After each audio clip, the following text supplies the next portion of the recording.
Hey guys, what's up? It's iFlynn here, and today I'm going to show you guys my Oberon Renewal build.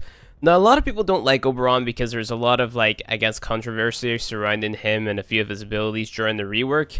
I think Oberon has a very niche use now. I use him a lot in low-level content, maybe even some high-level content like raids, for example, like the first stage of the Law of Retribution. So he's got some unique uses to him, which is why I don't completely write the frame off. He's definitely better than some frames like Atlas, for example. Atlas is definitely a fun frame to play as, but you know, he's not as useful as Oberon would be, if you get what I'm saying. Like in a team environment is what I'm trying to get across here. Okay, so basically Oberon's abilities all kind of work with one another, especially his free and his 2. If you guys don't already know, his free is a heal over time, which is going to drain your energy. So it's like an active or an energy drain ability which you turn on, and then it's going to drain your energy over time.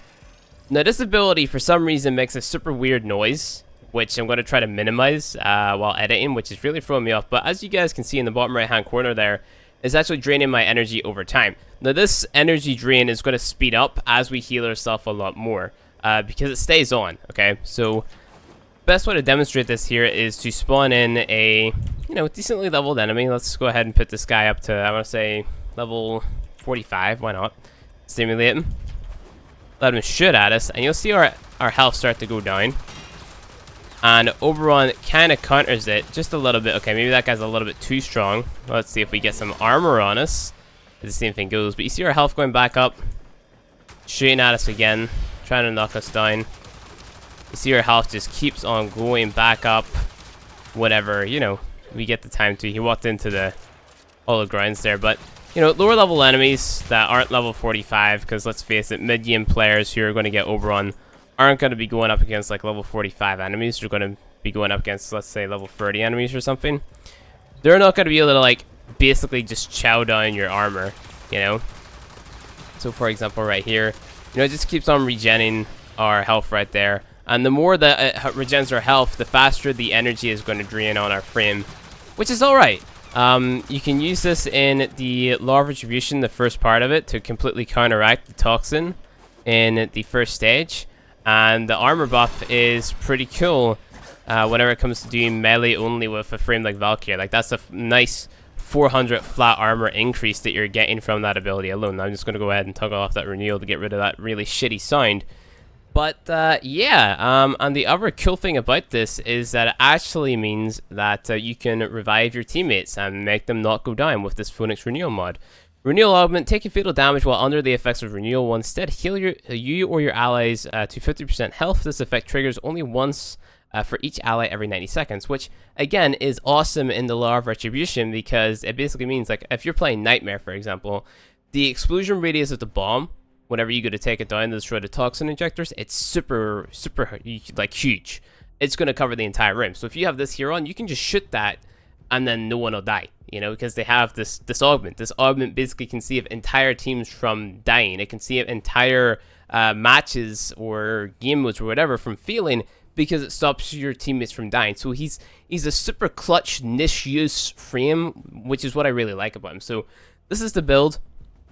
Transient Fortitude, Intensify Power Drift for the awesome heal and the awesome amount of armor we get. Stretch, because we want to make our hollow ground super big. Vitality for our health.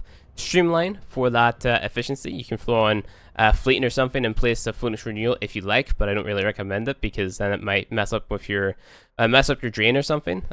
Whatever. Prime Flow on here because we need that energy. Prime Continuity for the efficiency on the drain, which is pretty cool.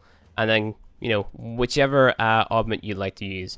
Now, this doesn't mean that, your other abilities don't deal, let's say, that much damage. Like, say, for example, if we go ahead and we try this guy out on a level 145, we spawn one of those in. Let's see. Heavy Gunner. Get one of those, and we get, let's say, 19 of the little butcher guys. 19. Here we are. And then we go ahead and we use our smite on the heavy gunner. You'll see the little radiation balls go and seek out the butchers and deal alright damage. And you're meant to sort of chain all your abilities together to just keep yourself alive and stuff. And what happens is all the radiation is going to proc on the enemies. They're going to fight one another. You can keep on using Smite. I just got tabbed out in my game. Keep on using Smite, knock them down, apply that radiation proc. What you want to be doing though is you want to be basically focusing the guy with the most health. In our case, the heavy gunner, right? Heavy gunner has the most health, so we want to use our Smite versus that heavy gunner, and then that's going to deal the most damage to the surrounding foes and take away almost either a quarter or half of their health, because, you know, it's based on, it scales with the initial target, the little balls that come out of Smite. So what happens is you hit one target, then these little balls go out and seek out other targets and deal a percentage of the health that the main target had to the other enemies, if you get what I'm saying by that. So the higher the health of the initial target, the more damage the little balls are going to deal, if that makes any sense to you. It's a very simplified version of it. So you can pretty much kill entire groups of enemies by focusing the strongest enemy. Let's say, for example, you have an ancient healer or something. You focus him with the Smite, then all the enemies around will basically drop dead. Put your Hall of Grounds down, have your Renewal up, maybe even hit your 4 to finish them off, to create energy orbs, knock them down, give yourself a little time to think about what you're doing, hit your Smite again, kill everything. I don't know, I just think he's an alright frame, you know? I don't think there's any reason not to pick this frame up early game, or to completely dismiss him, or to say that, I don't know, maybe he does need a little bit more tweaking, but I don't know, man. I think Oberon is in a pretty decent spot right now whenever it comes to just having a frame to sort of mess around with, especially for the mid game. So he's got his uses in late game, and he's got his uses in mid game, and that's pretty much Oberon in a nutshell, really.